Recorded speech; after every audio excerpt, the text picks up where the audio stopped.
اور اب خبر دیں گے آپ کو لیاقت آباد سے، جہاں پر نومولود بچی کو چھٹی منزل سے پھینکنے کا واقعہ پیش آیا ہے۔ سپر مارکیٹ پولیس نے بچی کی والدہ کے خلاف مقدمہ درج کر لیا ہے۔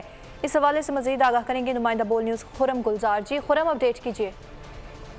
جی بالکل، یہ لیاقت آباد تھانہ سپر مارکیٹ کی حدود ہے، جہاں گزشتہ روز ایک واقعہ رپورٹ ہوا تھا جس میں بتایا جا رہا ہے کہ عمارت کی چھٹی منزل سے مبینہ طور پہ ایک نومولود بچی کو پیچھے کچرا کنڈی میں پھینکا گیا۔ پولیس نے لاش موقع سے حاصل کر کے اور اس کو میڈیکل چیک اپ کے لیے اسپتال روانہ کیا۔ بتایا جا رہا ہے کہ لاش جو ہے وہ ایک دن پرانی بتائی جا رہی ہے، جبکہ پولیس نے خاتون کو حراست میں لے کے پوچھ گچھ شروع کر دی ہے۔ پولیس کا کہنا ہے کہ زیر حراست خاتون ثنا نامی خاتون ہے، جو کہ نشے کی عادی بتائی جا رہی ہیں، جبکہ خاتون کا بھی میڈیکل چیک اپ کرانے کے لیے پولیس نے کہا کہ 20 روز خاتون کا میڈیکل چیک اپ کرایا جائے گا۔ ساتھ ہی جو ڈیڈ باڈی بچی کی ملی ہے اس کا ڈی این اے حاصل کر لیا گیا ہے، اور ڈی این اے میچ کرنے کے بعد ہی اصل حقائق پولیس کا کہنا ہے کہ سامنے آئیں گے۔